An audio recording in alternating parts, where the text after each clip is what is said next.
सभी को सादर नमस्ते।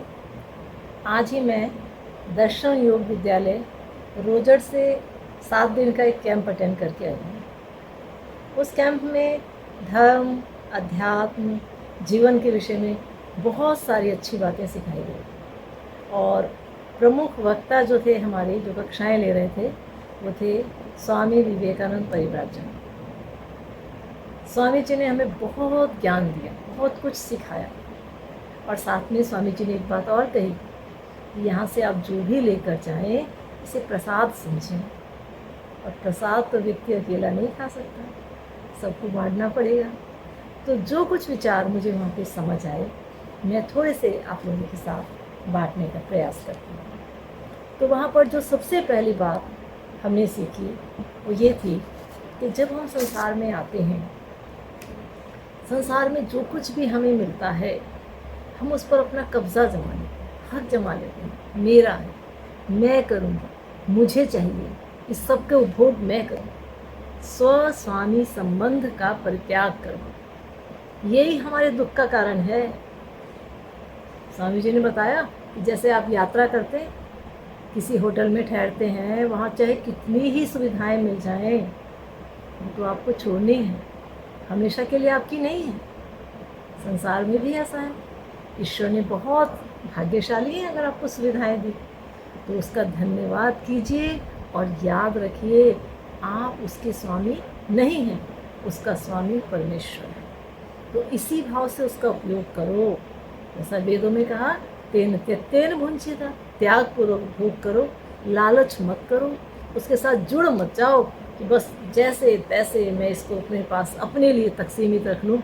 नहीं, सबको दो, जहाँ तक संभव हो सके सबकी सहायता करो, क्योंकि वो परमेश्वर का है, जिसने दिया है कभी भी ले भी सकता है। इसलिए संसार की चीज़ों के ऊपर अपना अधिकार जमाना बंद करो। जहाँ आप इस अभिमान से युक्त हुए, अधिकार भावना से युक्त छोड़ दिया अगर आपने, तो राग द्वेष तो आपका वैसे ही छूट जाएगा। कुछ मेरा है ही नहीं, जो है सब परमेश्वर का है। दूसरी बात उन्होंने समझाई कि जीवन में सत्य का पालन। अधिकतर हम सब क्या करते हैं, जाने अनजाने असत्य आचरण करते हैं और हम इसे बड़ी सामान्य सी बात समझते हैं। हमें इसमें कोई दोष भी नज़र नहीं आता, हम किसी का बुरा थोड़ी कर रहे हैं। लेकिन स्वामी जी ने कहा, सचेत हो जाओ, बहुत बड़े पाप के गर्त में गिरता है झूठ बोलने वाला। जाने अनजाने में, वाणी से, व्यवहार से यदि हम झूठ का आंचल पकड़ते हैं, झूठ का आश्रय लेते हैं, तो हम पतन की ओर गिरते चले जाएंगे। केवल थोड़े से भय से कि आपका अपमान ना हो, कोई आपको कुछ कह ना दे, छोटी सी बातों के लिए हम अपना अभ्यास बना लेते हैं झूठ बोलने का। तो झूठ को छोड़ें और सत्य का दामन थामें।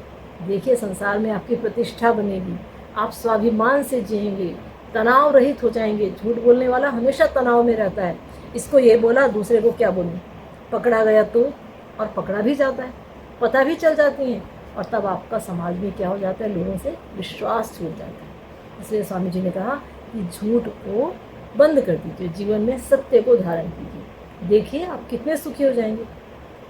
अगला कहा, अपनी इंद्रियों पर नियंत्रण करना सीखिए। रूप, रस, गंध, हमारी इंद्रियां तो सब और दौड़ती हैं, हम खुद दौड़ रहे हैं, मन का दोष लगा देते हैं। अपनी इंद्रियों पर नियंत्रण रखिए, जहाँ जितना आवश्यक है विवेक पूर्वक, वैराग्य पूर्वक जीवन जिए और इंद्रियों के कहने के अनुसार न भागते चले जाएं, वरना आप भटकते जाएंगे और पतन की तो कोई सीमा होती ही नहीं, फिर बाद में पछताएंगे। तो इंद्रियों पर नियंत्रण भी आवश्यक है। और एक बहुत अच्छी बात और सिखाई गई, कम बोलने का प्रयास करें। हमारे ज़्यादातर झगड़े किस लिए होते हैं, ज़्यादा बोलने से विवाद पैदा होते हैं। तो व्यर्थ का विवाद ना करें और दिन में थोड़ा समय मौन का अभ्यास करें। जितना कम बोलेंगे उतने ज़्यादा सुखी होंगे। वहाँ पर हमें पूरा दिन मौन रहने का आदेश हुआ करता था। वो बात लगे कि कभी कभार हम थोड़ा बहुत चुप छिपा कर बोल लेते थे, लेकिन अधिकतर समय मौन का ही, और बड़ा आनंद आता था मौन में। ऐसा नहीं कि मौन में अच्छा लगता है, अनावश्यक बोलने का स्वभाव यदि ख़त्म हो जाए तो आप सोचिए कि बहुत सारे अपराधों से भी आप, बहुत सारे तनावों से, झगड़ों से भी आप बच जाएंगे। इसके बाद उन्होंने कहा कि 5 क्लेश यदि हम अपने नष्ट कर दें तो हम मोक्ष को भी प्राप्त कर सकते हैं। वो 5 क्लेश कौन से हैं? अज्ञान, हमें ज्ञान नहीं है, गलत ज्ञान है चीज़ों के बारे में, इसीलिए हम अज्ञान में फंसे हुए।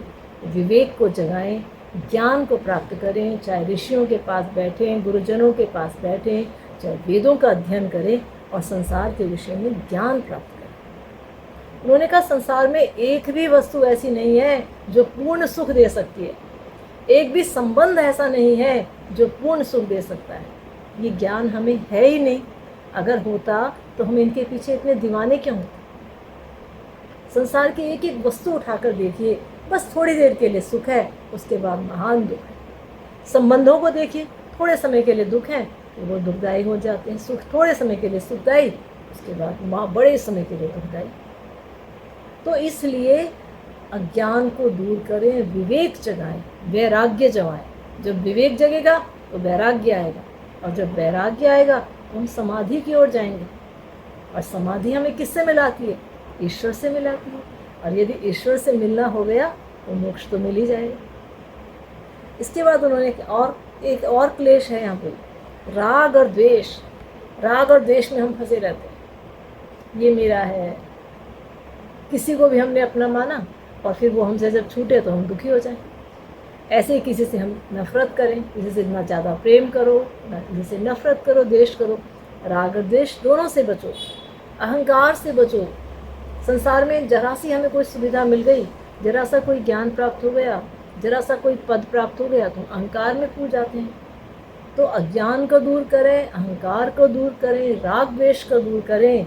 और एक और बहुत बड़ा द्वेष है अधिनिवेश, मृत्यु का भय। हम सब डरते हैं मृत्यु से। क्यों डरते हैं? क्योंकि हमने कुछ अच्छे काम ही नहीं किया, हमें लगता है पता नहीं क्या होगा अगले जमाने में हमारा। लेकिन अच्छे कर्म करके जीवन को अच्छा बनाए और मृत्यु को भय की वस्तु न समझे कि जैसे वस्त्र बदलते हैं ऐसे ही आत्मा शरीर बदलता है। तो धीरे धीरे मृत्यु के भय को भी समाप्त करें। और उससे भी ज़्यादा इम्पोर्टेंट बात कि अपने जीवन में ईश्वर को कस के पकड़ लें, कभी उसका साथ न छोड़ें। सो के उठने से लेके दोबारा सोने तक हर पल हर क्षण ईश्वर की स्मृति में रहें, उसके साथ में रहें, उसके अनुभूति में रहें कि परमेश्वर आपके साथ है।